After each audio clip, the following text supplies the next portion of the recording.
think a couple things you should know about me. One is I was a part of launching the first fully online accredited university ever in the history of the world. And that was back in 1999. And I think, an interesting fact relative to the marketing piece of this is my student acquisition cost. I don't know how many people in here know what their acquisition cost for students is? Yes, no? Okay. Well, my cost for student acquisition at the time was $22,000 per student. Well, we didn't charge $22,000 for this, from a revenue standpoint, so that didn't really work out all that well. But at the time, online education was non-existent. People didn't really know what it was, and so we ended up spending quite a bit of money at the person who founded the company's behest, running Wall Street Journal ads and New York Times ads and USA Today ads and all those sorts of things. So we've come a long way in terms of student acquisition, and so I've had the pleasure and watching how different online institutions do generate acquire students, keep students, and that sort of thing. So hopefully I can bring that to bear. The other thing I will share, and I don't know if the last session was any indication of what this session will be like, but my organization, CSG, we kind of look at ourselves as workhorses, not show horses. And so this presentation is very much about the work. And along those lines, I am much better. I'm not really a presenter per se. I'm much better reacting off of things. So if there are things that you hear that you have questions about, we can ignore it. Let's just have a engaging conversation. And if we need to move on, I'll keep things moving. And some of the things that you'll hear, CSG as an organization actually has 6 practice areas.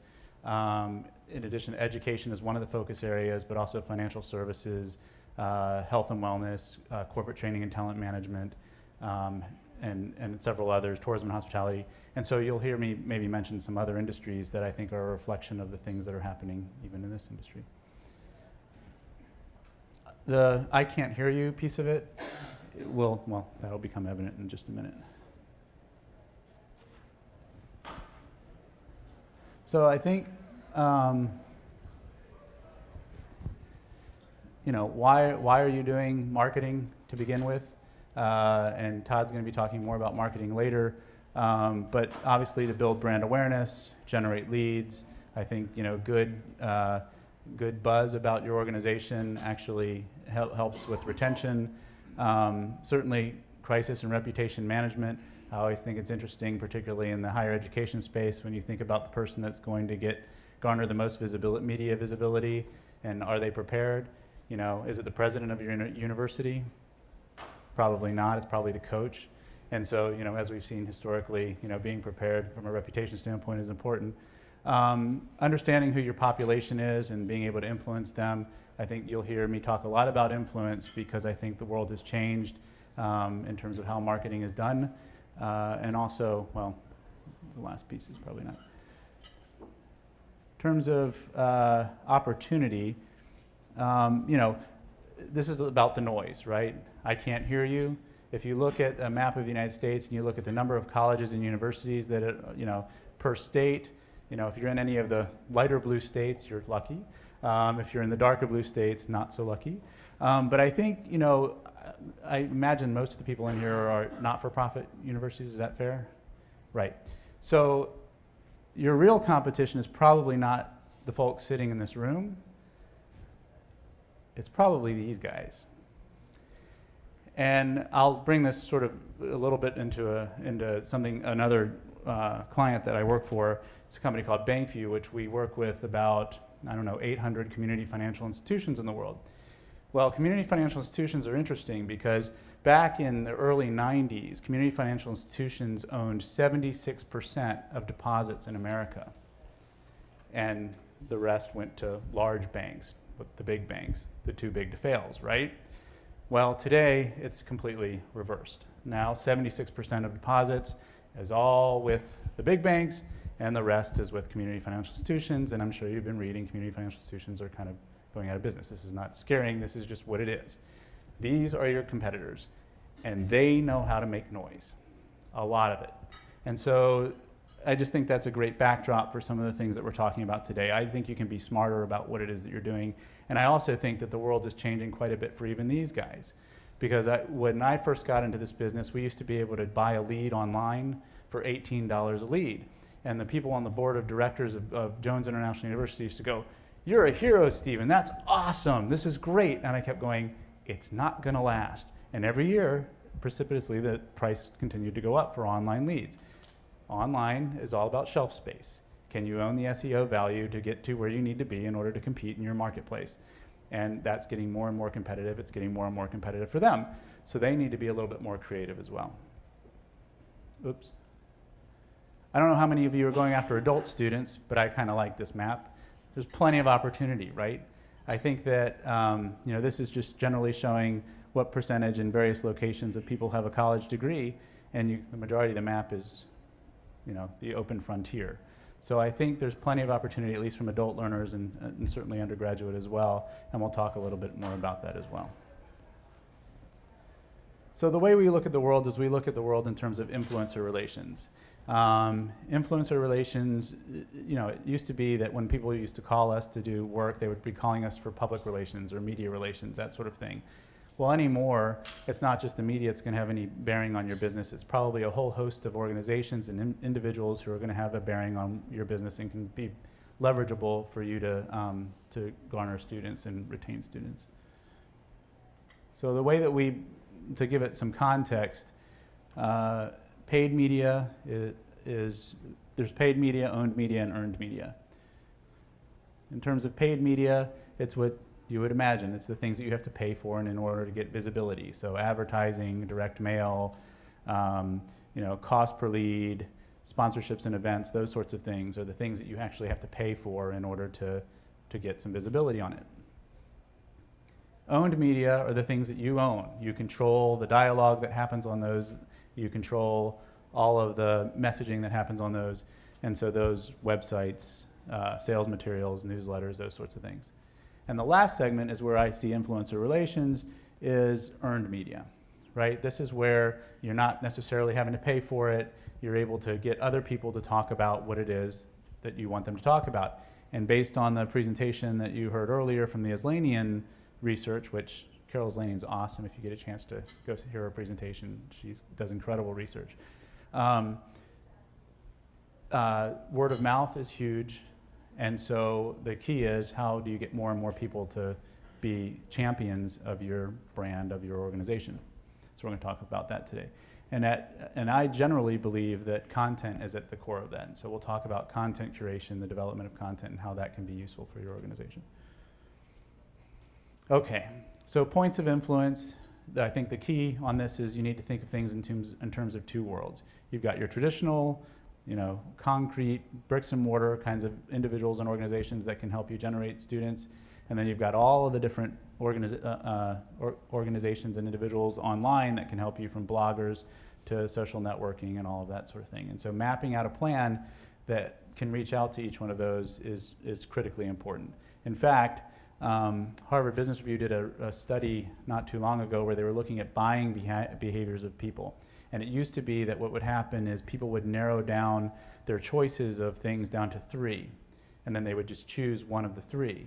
That's not what happens anymore. Actually, what happens is they get down to like about 6 or 7, and then they talk to different people and they go online and do research, and while they're doing that, they identify 3 others and they throw out another 3, and so it's a constantly moving thing. And so for you to be on the list, you need to be at what we call the point of need. And so we'll talk about how to get there. In terms of the fundamentals, oftentimes and what I'm walking you through today is kind of what we do with all of our clients. The first thing is understanding what it is you want to even say to the marketplace. I think getting together your messaging who you are as an organization. I think programmatically, what is the program that you're bringing to market, really understanding what it is that you're getting out to the marketplace that will have impact is key. And people don't spend enough time doing this. What amazes me, particularly for when you're having influencer conversations or media relations, is how much time people spend on advertising, but they spend very little time planning on the conversation that they're going to have.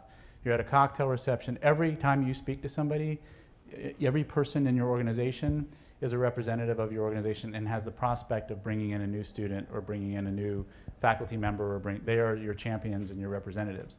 So making sure that everybody's singing off the same song sheet is critically important. We use a thing called a shark cage. And the shark cage was originally, and we won't get too deeply into this, but I think it'll help you just think about as you're putting down your messaging, what framework in which to do it. It was originally created actually for politicians. I'm not suggesting you become a politician, but, and the idea was that when a politician is on the road, what they want to do at the end of the day is they want to get votes. And so in any city, they need to know what it is that's going to get them votes. And so in this case, let's say a politician would have health jobs as their number one thing that they needed to talk to in Louisville, Kentucky. And so this would be a shark cage around jobs. And I'm sure you've seen this before, but what will happen is they'll go out and somebody will raise their hand and they'll go, what are you going to do about health care? And the politician will go, you know, health care is a really important issue, but if people aren't employed, really, what are we going to do about it? So let me tell you what I'm going to do about jobs. And while that is a little, you know, it probably frustrates a lot of people, it does keep the politician on point. And in other words, you need to be on point every time you have a conversation, very clear. And so it's all done in terms of headlines. So you need to come up with a headline for what is your institution that's unique about your institution. So and this is something that once it's developed, you should get it out to everybody in your organization. It's the inside out. How many employees do you have? Each one of those employees may have a Facebook page, may have a Twitter feed, may have all different ways that they can reach out to people. Leveraging that asset, but leveraging them with the right messaging is critically important. So this is just done you can do this in an outline format or whatever, but take the time to figure out what your messaging is. In this case, this is an organization that is about education reform in the K-12 space. So they are mobilizing teacher leaders to transform education by engaging teachers, readying teachers, activating teachers, and elevating the profession. If they were at a cocktail party, that's what they would call their elevator speech. So I'm happy to send anybody a copy of this or talk about it more, but we'll keep rolling. Then the other thing is take a look at your ecosystem. What in your community, who can have influence over student acquisition in your world? Is it companies in the area? Is it associations in the area? Is it organizations that serve the underserved? Is it, for some schools we've even done church outreach. Really understanding what it is and who it is that can really make a difference in how you're generating students, and mapping that all out and understanding how to communicate with them. It sounds onerous, but if you map out a profile for each one of those, it's going to make your life a lot easier. And then identifying, okay, we have an e-newsletter that's going to go to this group of people, or we've identified this number of churches or community organizations, and they all have a newsletter. We can create an article, and they're willing to publish it. Those are alternative distribution channels that most people don't even think about when they're doing marketing. Does that make sense? And then it's the building of that list and making sure that you're identifying each way that you can communicate to those. Any questions so far? This is key, right? At the end of the day, whether it's media coverage or anything else, people are attracted to human interest. And so understanding what champions and what people within your organization and outside your organization that will speak on your behalf is critically important. So do you have a career services person who you're proud of and want to get out into the community to talk about, to really make the thought leader on career? Do you have a faculty member who happens to be running the app development curriculum and could become the known personality in your community about app development, and any time a story runs about new apps in the marketplace, they think to call them. Identifying your speakers bureau is critically important, and then assigning them what their responsibility is. So the president of the university might just be to talk about the university itself, whereas a whole host of other people, faculty members and otherwise, could be responsible for other things.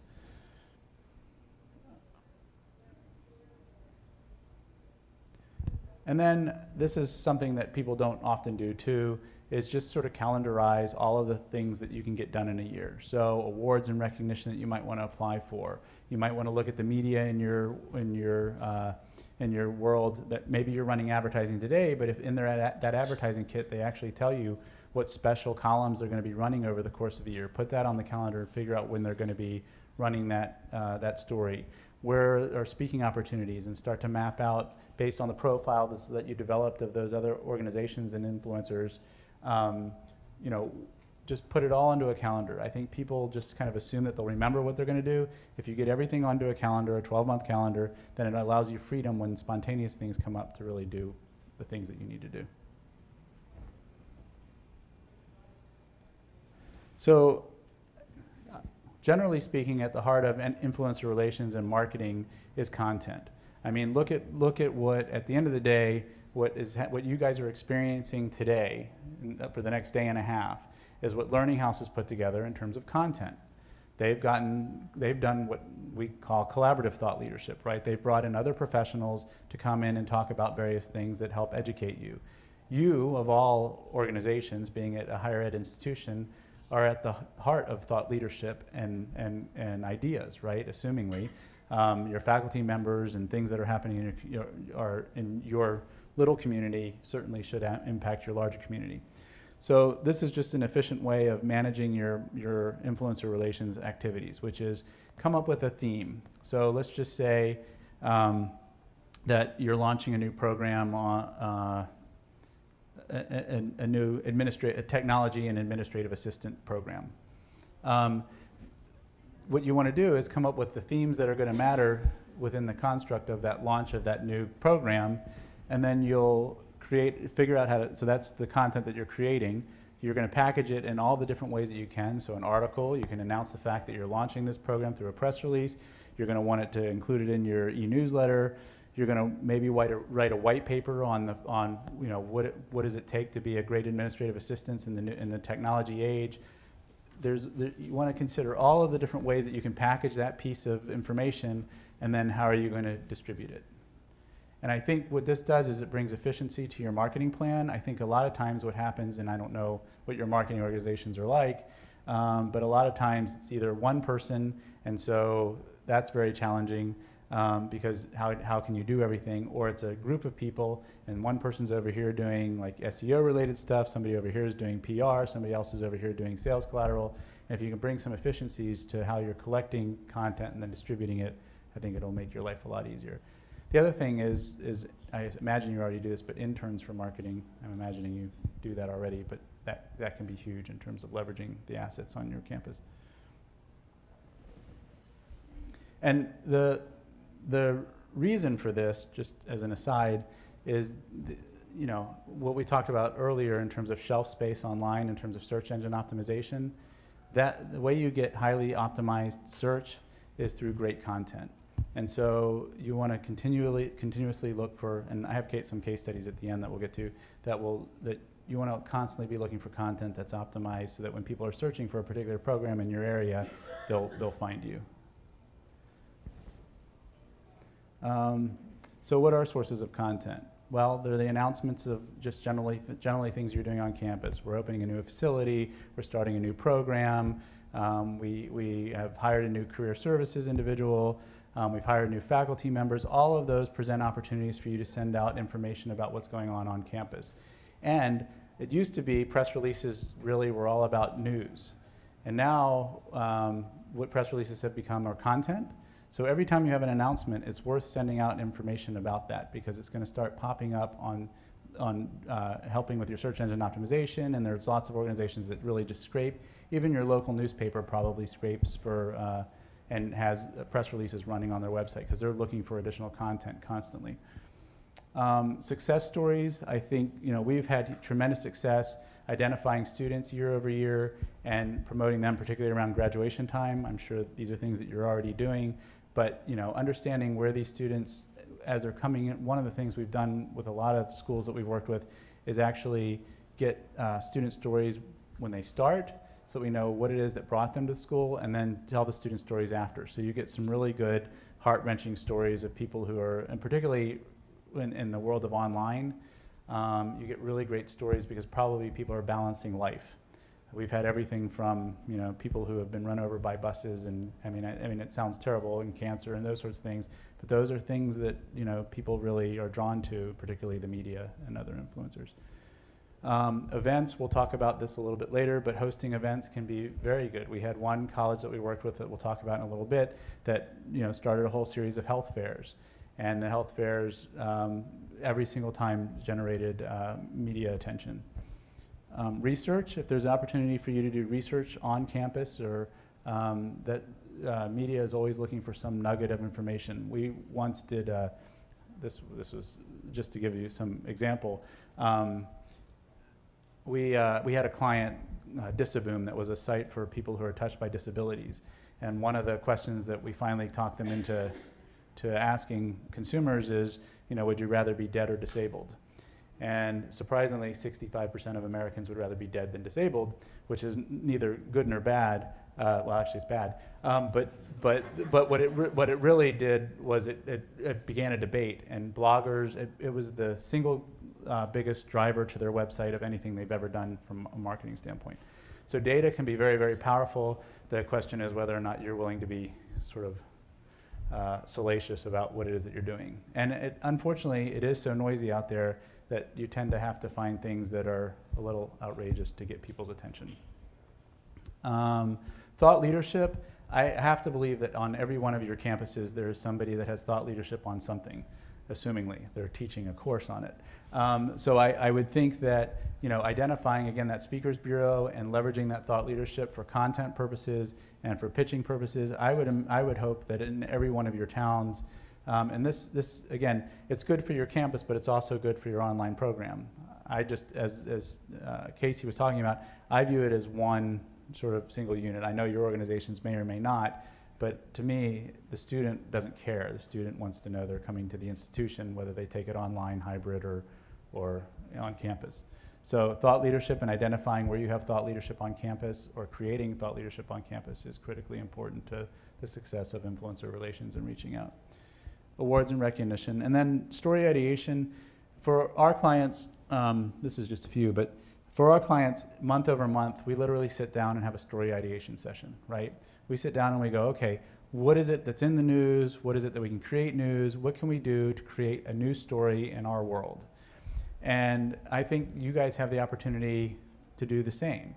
It's just taking the time at the end of every month to say, okay, what are the 3 stories we're going to take to market that are intriguing to the world we're trying to target? So that could be programmatic. So if you have a technology degree that you're trying to promote for that particular start, then find out what those themes are that you're going to do and develop a story around them. One I've always wanted to do, and I don't know why people don't do it, is but people graduate and then it's like their education stops, right? But the world continues to change. I've always thought it'd be really cool every year to come out with the 10 things that have happened over the past year that's changed, to keep people up to date in whatever industry. I don't care what industry it is. Would be a great press release, great newsletter article, great piece of content. Forecasts from faculty members, if they're in the economics department, certainly they should become the local spokesperson around what's happening in the economy. Career placement is huge. We have one school, and they hosted this as a combination of career, and they've started to put together, one of the things that we found is that students are not really informed about what it is that they can be doing in school to prepare for their career. And so for one of our clients, Bryan and Stratton in New York, we put together a whole webinar series that helps students as they're getting started in their degree program, and also for prospecting purposes, helps them identify the things that they can be doing while they're a student, not just internships, but things that they could be doing while they're students to ensure that they are successful when they go after a career afterwards. There's not a lot of content out there on that subject, actually. And then, as I mentioned earlier, graduation profiles are always great, particularly really sad stories. It's just what it is. Packaging content, so that was the creation of content. Packaging content, all of these things will help you from an SEO standpoint, and there's more and more opportunities for you to distribute these things. So videos have become very popular, whether it's videos that you're producing, certainly of maybe your faculty members presenting, or it's videos that you're having your students produce, or it's a video competition that you create. Whatever the case may be, videos are sort of where things are happening. So, including it in your marketing collateral, all of that's pretty helpful. Infographics are also becoming popular, and again, is good for SEO content. An infographic can be, again, programmatic, so you could show the history of biology, or the history of whatever in the form of a graphic, and those tend to be popular and get passed around. Again, you're looking for pass around and viral opportunities as well.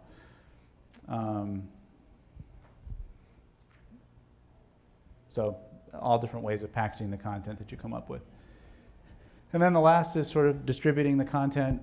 Certainly the traditional ways of media relations. I don't know whether you have a media relations person on staff, but certainly, you know, making friends with the media people that are in your community is critically important, which is really, quite frankly, just taking them out to lunch and letting them know what's going on campus on an infrequent basis, maybe bringing along a faculty member that is of interest and doing that on a pretty regular basis.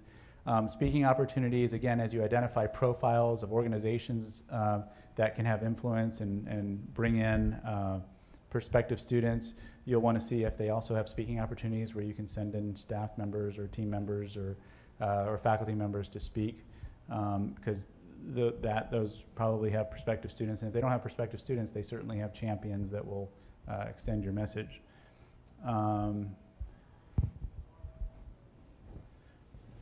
In terms of online, we could probably have a whole day-long presentation of online opportunities. But the way that we tend to think about social networking is twofold. One is there's the online, what we call online PR, which is what we call content and conversation. So it's the distribution of content and it's the participation in conversation. And so the distribution of content, we've already talked about content creation, all that kind of stuff. It's just making sure that you're getting out to as many places as you possibly can. My guess is in your community, there are citizen journalist opportunities where you literally can write the article and place it yourself. Just have to identify them. In Denver, where we're from, the Denver Post publishes a thing called Your Hub. It comes out every Thursday. You can write your own article and it shows up without edit or otherwise. It's just a great way to get publicity for yourself. Media sharing communities, so that could be anything from YouTube to Vimeo to, quite frankly,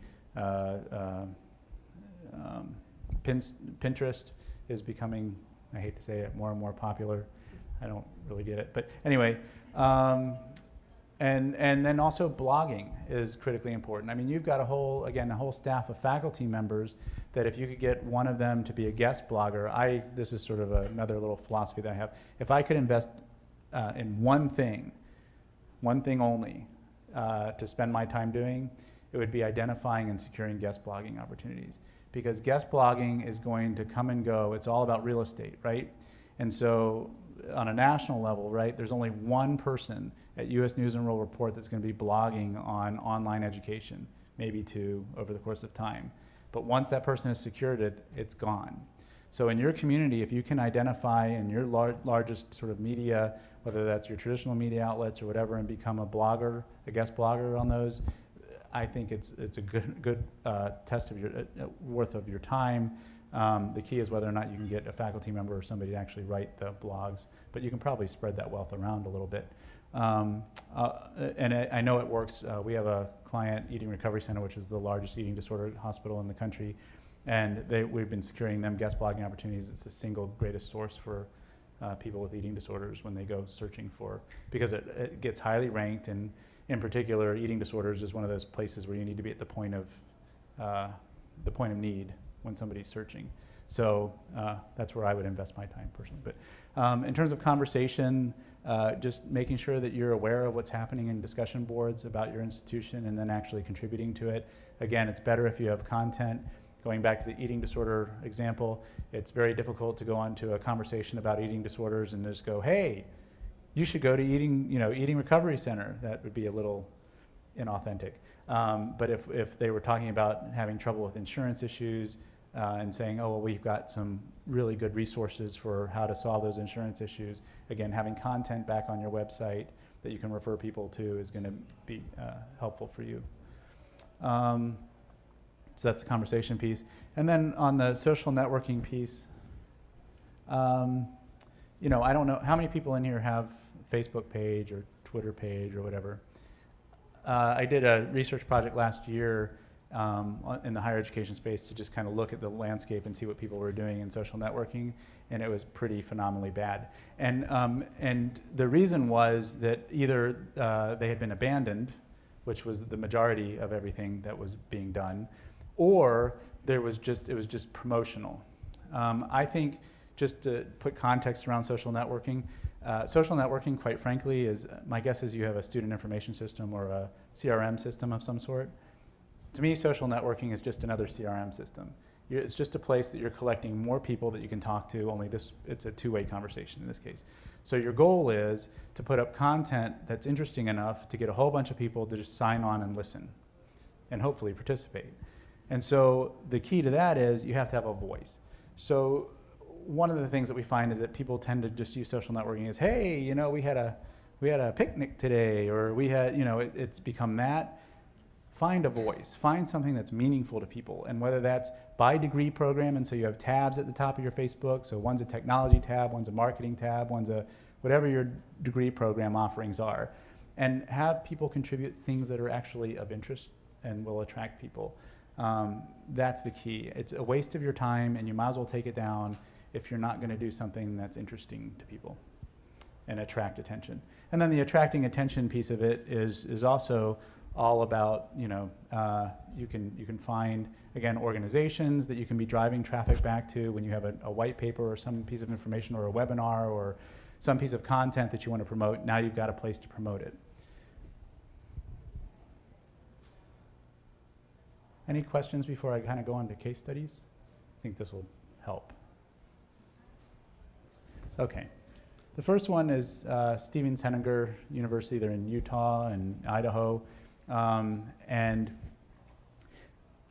they're actually owned by a larger entity, and you'll see there's a trend here that these are for-profit schools. So they're owned by College America, and one of the things that we did for them is we wanted to figure out, again, that story ideation piece of it. Right? How do we go into a market and find stories? And so we were pretty successful in identifying business content that they had. So when they were announcing new programs, they actually hired, I think, 600 employees or 300 employees during the time that we were working with them on this. So that was a great announcement. You'll see some press coverage that we got for that. But the other thing that they did is their single biggest program that they really wanted to focus on was health-related degree programs. And so this is nothing original or unique, except for how it was implemented, was we helped them put together a health fair. And the interesting thing about the health fair was it wasn't just sort of, it was the students actually doing all of the health-related items with some oversight. But the other thing that we did is we invited prospective students to come and follow those students around to see what that was like. And so it became a retention tool, it became a prospecting tool, and it also was something that we could write about and share with the media, we could share it with other health. So we did a full analysis of the full analysis in Utah and Idaho of who the health organizations were and how we could distribute that information through their venues. So we would write an e-newsletter article that would then be distributed through all of those organizations' distribution channels. And so it really became sort of a full integration into the community. Does that make sense? And it was pretty successful. So here are some of the clips that were when they were hiring people. Here's a graduation story, and then there were, I don't have it here, but there were a bunch of stories, both television and otherwise, that covered the health fairs. And we had health fairs, I think, in 4 different cities. So it's, again, we created content, which is, at the end of the day, what you need to do. Bryan and Stratton College online. This was a really, and continues to be a really interesting campaign. Back about a year and a half ago, the U.S. Department of Defense had suspended the Military Spouse Career Advancement Scholarship. It's about $6,000. And so what Bryan and Stratton did is they said, well, we'll just go ahead and grant that to everybody. Well, we took it one step further as we created a whole program called Salute to Spouses. And if you go to salutetospouses.com, you'll see that what we've created is a whole microsite. And all you see is it's salutetospouses.com, sponsored by Bryan and Stratton. We went out and we actually found bloggers who were military spouses who actually run the site and write the articles and do everything. This has been a huge source of lead generation in the military community. It was my premise that in 5 years, you know, there are a lot of companies, organizations that have great military presence, and this was I had the prediction that this was going to be Brian and Stratton's way of getting into the military without having to go through the military. So we'll see 5 years from now, and my prediction was people are going to go, how the heck did they do that? And they're going to do it through spouses.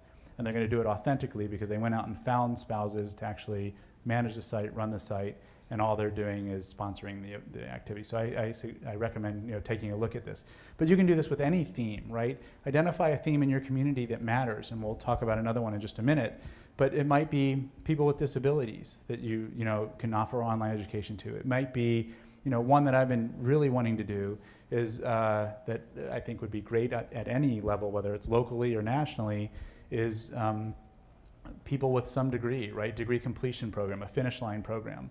I haven't seen anybody do it yet. 30% of Americans have partial degrees. Like, to me, that's a huge opportunity. Like, you could create a whole campaign just in your marketplace around that. So this has been a really successful campaign. It continues to go on. We actually just did we've done a similar campaign that we're just launching now, which is a coming home campaign, which is, again, we built a microsite. We found military vets who have come home, who are going to be blogging about what it's like to come home and what the challenges are coming home and how education can actually be a good transition for people. So, again, thematically and creating content around it is what's going to make a difference. So we've awarded $324,000 in scholarships, 400 student inquiries, and earned a ton of really great media coverage, including, which is, I think, the best, which is in the military trades. So this is another example of that. We, elearners.com, which is actually how I met Todd, they're in the lead generation business. And as I said earlier, the lead generation business is getting harder and harder and harder online, right? Because it's all about shelf space and who can have the search engine optimization. And everybody's finding new and unique ways. But at the end of the day, it's about content, and it's about finding unique ways to go to market. So what happened here was we wanted them to become not just known as lead generators, but become known for something meaningful. And we identified that 16% of working moms, only 16% of working moms had a degree. Well, that's a bit of a crisis when you consider the fact that those working moms are probably having some bearing on whether their children or not are interested in education going on too. So we took that on as a challenge, and we created the projectworkingmom.com website and began to promote it, and actually went and raised $10 million in full ride scholarships among schools, and launched the site. What we found was working moms were not going back to school because of time, money, and confidence. And so we tackled each one of those issues. Time was online education, money was the scholarship, and confidence was having a resource where they could go and see other working moms who have achieved this. So this was creating, again, a whole new environment that catered to a very select focus group. And as a result, we generated 616,000 applications, both moms and dads. We gave away $11 million in scholarships, 450 people. Anyway, it was a really fun campaign, and actually I had clips, but unfortunately the PC won't run my QuickTime. But it was a really, and just heartwarming. Every market, when, again, it comes, it's all about human interest. We had the human interest story of the person who won the scholarship. Well, first we had the PR and the influencer relations around announcing the scholarship. We had the award of the scholarship. Then we had the winners of the scholarship. Then we had them graduating recently, and we've just gotten tons of press coverage as a result of that. So again, it's identifying a theme in your marketplace that you can capitalize on and making the most of it.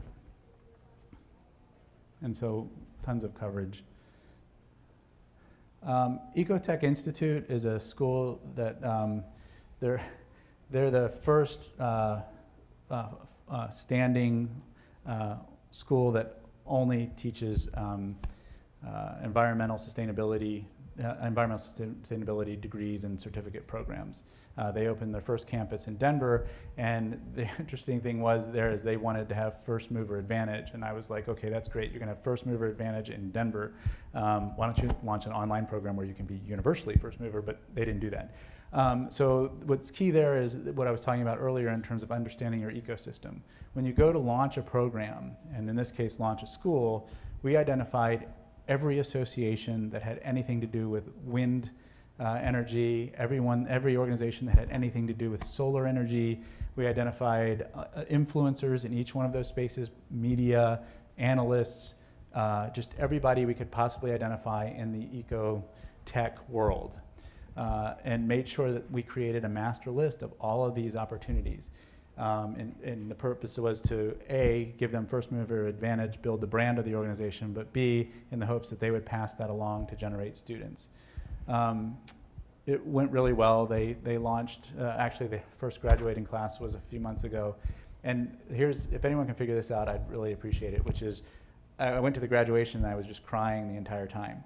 And I was crying the entire time because it was not only the students who were like just so thrilled, and this is why I love being in this business, and this is why you should love being in this business, but it was not only the people that were on stage that were just, that pride and that joy of accomplishing something like this, but it was looking at the families. And there was this little kid, Dad went up on stage and he went, "Go Dad," and that was just it. I was gone. But if you need a reminder for why we're all in this business, that's it. And but those, just as it impacts us when we go to graduation and we see those people, all of these influencers want to see those happy stories too. And so anyway, this was a campaign where we really just made sure we had all the ecosystem nailed down, knew all the influencers that mattered.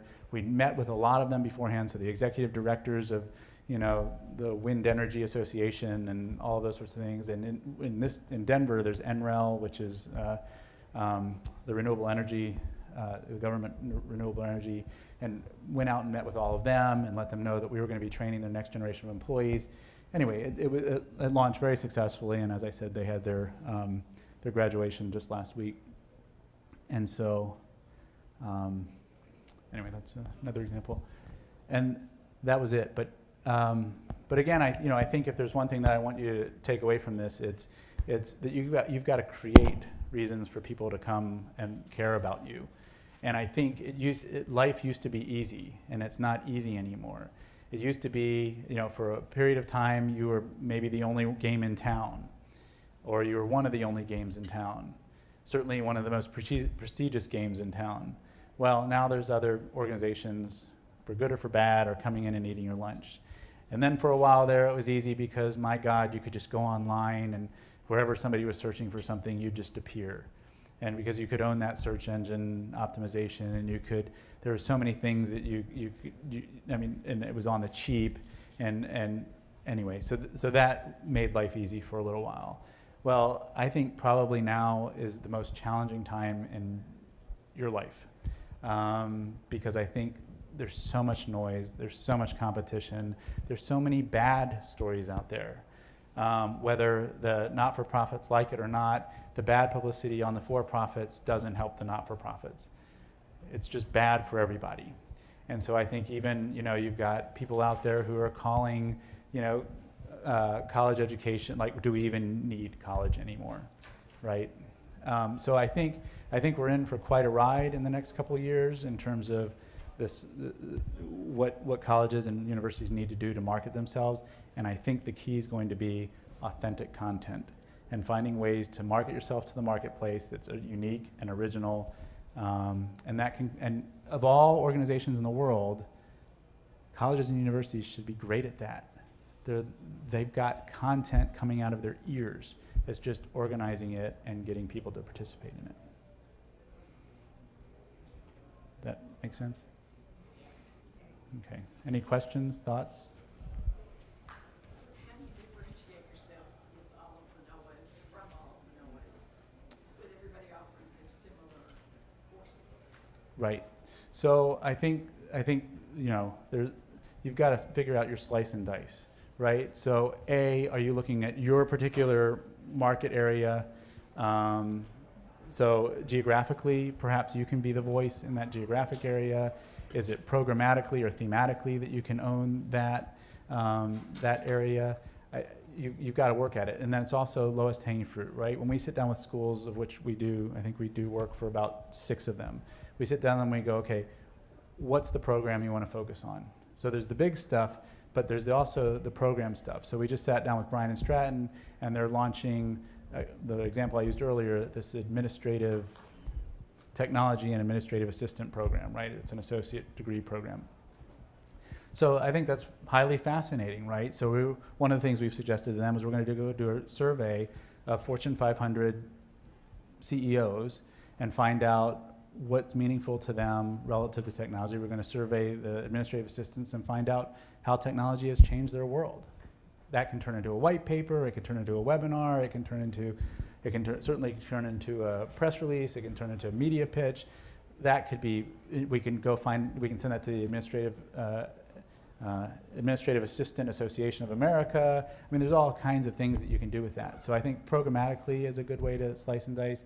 And then there's also, as we've demonstrated here, there's also even demographically, you know. Do you have a lot of disadvantaged individuals in your area? Do you have a lot of military in your area? Do you have disability people in your area? I mean, there's all different, you have a lot of people who are partial degree people in your area, which I'm sure you are because that's a big population. So,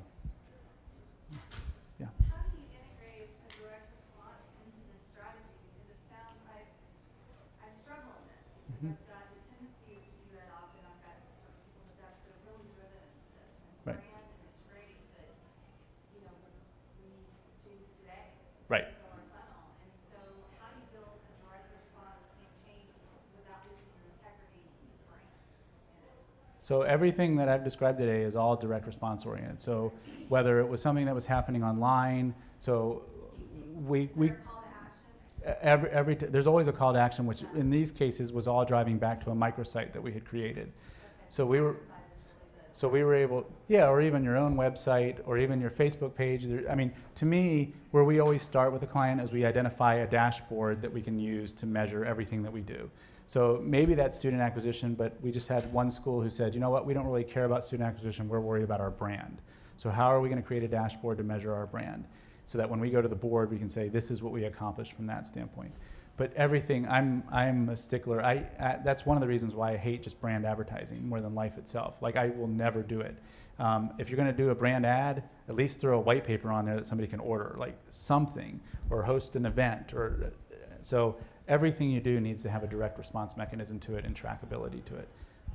Otherwise, you don't know what your costs are.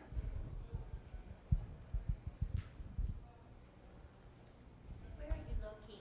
What state? Me? Well, your company. Oh, Denver, Colorado. Mm-hmm. Yep.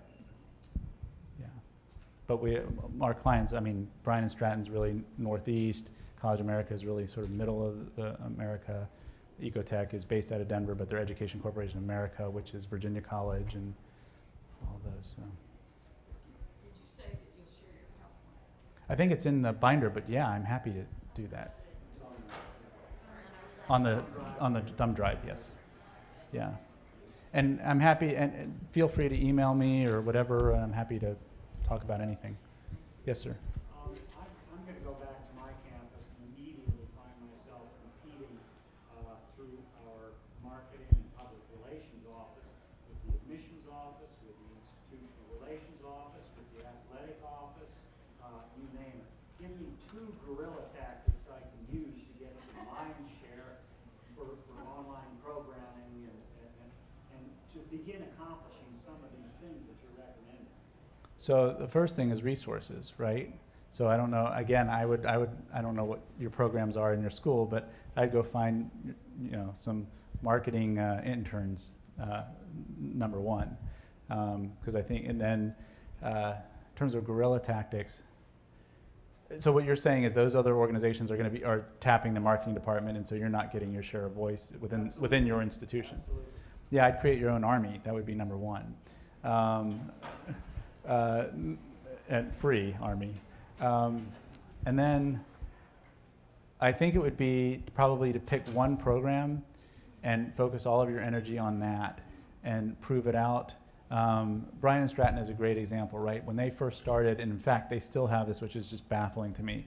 The campus part of the organization is a total separate entity from the online. And this is a for-profit, right? Like, you'd think they'd figure it out. And the online is a total separate entity, and that's what happened there. The online entity actually just started doing these programs and just kicked the campus's butt to the point where now the campuses were all upset because they're getting all the students. And now actually it's starting to flip-flop where the online leadership is actually starting to take control of the campuses too, from a marketing standpoint. I don't know if that helps you. I mean, I can give you, if I knew your organization and what, more specific, I'm happy to, afterwards brainstorm something with you. I think the intern army is a good start. I think so too. And again, I think the intern army and finding a voice, something that you can own, that's the key, right? Whether it's programmatic, geographic, demographic, finding something that you can own and win at that, and then the organization will start to look at you and go, hey, they've got something going on over there. Any other questions? Okay. Well, thanks. Appreciate it.